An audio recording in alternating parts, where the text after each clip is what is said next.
The purpose of this experiment is to create three different common atmospheric pollutants: CO2, SO2, and NO2, so carbon dioxide, sulfur dioxide, and nitrogen dioxide.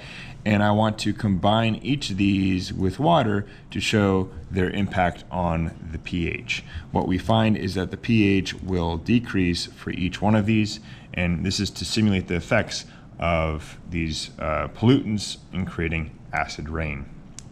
For the first one, I'm going to take, I have 3 test tubes. I've labeled them with the gases that I'm going to put in them. I have CO2, SO2, and NO2. And I'm going to prep these with a little bit of universal indicator. So I'm going to add 3 drops of universal indicator to each one of these.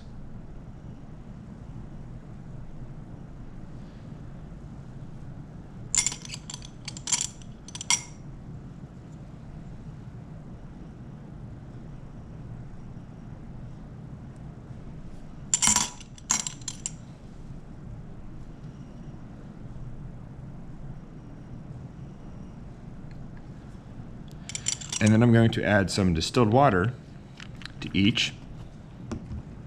And then each of these are supposed to simulate my rainwater. So I'm going to add about 4 milliliters. I added the indicator first to make sure that I have proper mixing.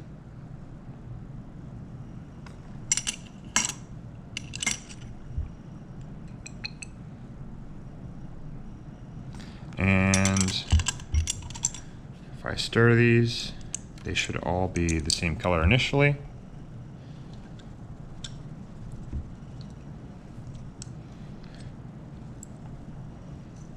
To properly stir test tubes, you should put them in between your thumb and your pointer finger and hit the bottom, and that creates a torsion.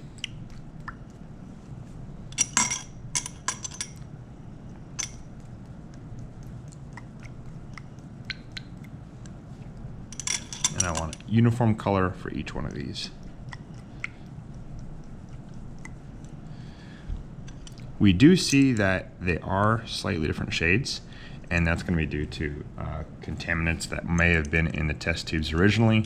But the thing is, we do see that we are starting off with pHs that are neutral at a pH of 7 or slightly basic at a pH of 8.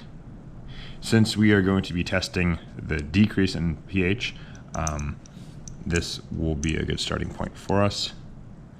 If I wanted to, I could go through and choose a different test tube, or maybe go through and clean these to make sure that these are all the same color if I was being very careful about my results. But the main idea is still going to be that the pH will decrease when I introduce these 3 gases: CO2, SO2, and NO2. So those are my starting solutions. And now I want to, as a control, I'm going to take one of these and I'm going to bubble just some air, and I'm going to see that by bubbling some air in the test tube, we don't really see any change in color. And so normal air is not going to decrease the pH of one of these solutions. The next thing I want to do is I want to produce these 3 gases with chemical reactions, and then I'm going to use these 3 gases and bubble them through each of the solutions. The first gas that I will make is CO2. To make CO2, I'm going to take some sodium bicarbonate, which I have in a little vial here.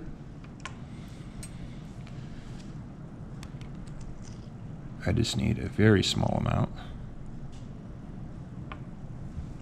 Put some in a nice, clean, dry test tube. Make sure it sits at the bottom there. Close up my sodium bicarbonate.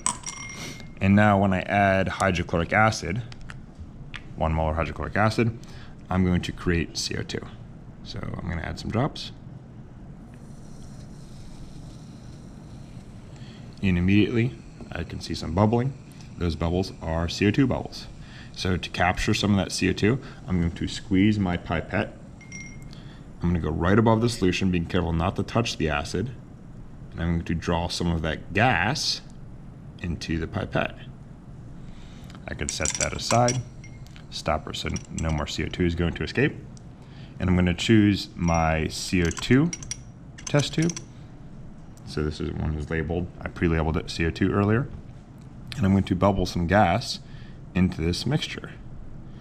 When I do that, I see a very clear change in the color of the solution, indicating a pH difference.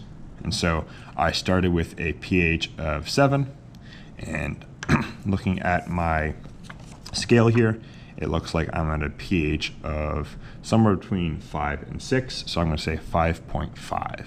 So the pH dropped. The next solution I want to do, I'm going to get rid of this pipette because it's now contaminated. Get a fresh pipette. The next one I want to make is sulfur dioxide. To make sulfur dioxide, I'm going to get a fresh test tube.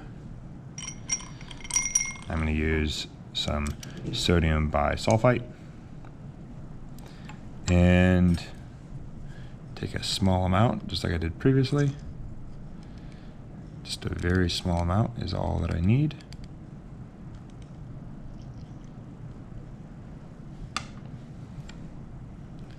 Get that in my clean, dry test tube. Close my vial. This one's not going to have as much bubbling as the last one, but I'll be still creating the gas. It's just, it won't be as vigorous of a reaction.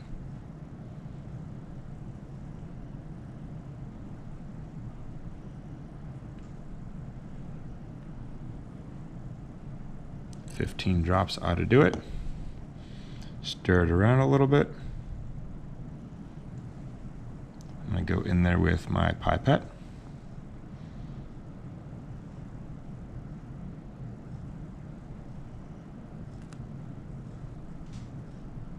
Draw some gas out.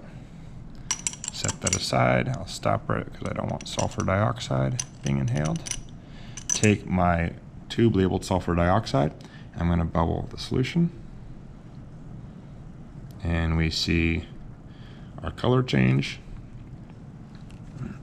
This time I went down to a pH of 4. So that's going to be a bigger drop. We went from 7 to 4 for that one. For the CO2, we went from 7 to 5.5. I have one more gas to test. Get this test tube out of the way. The pipette out of the way, get a fresh one. And now I want to create nitrogen dioxide. Nitrogen dioxide is obviously very toxic, so I have to be very careful with this one. I'm going to take some sodium nitrite. Take a very small amount.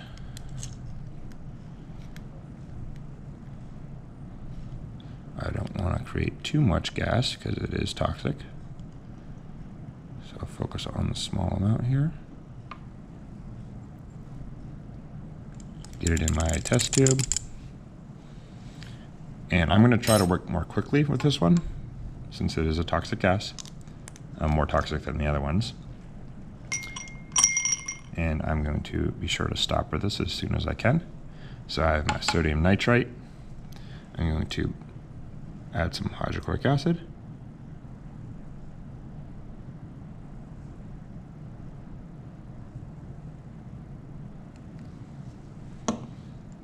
Let it react. Go in there, capture my gas.